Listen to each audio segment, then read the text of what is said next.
Hi guys, I'll be making a video on how to install the snack coater on my KitchenAid, and I will be using their user guide manual. It shows you step by step on how to install it.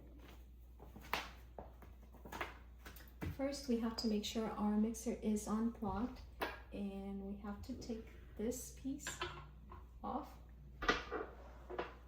and install the coupler. Make sure it's all aligned with the mixer. Now we're going to secure it. Next, we're going to install our drum. You have to press it in and rotate clockwise.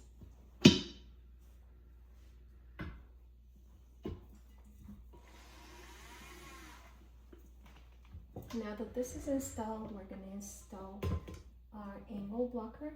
It goes right in here. Press it in, and this is it. And I will show you how it works.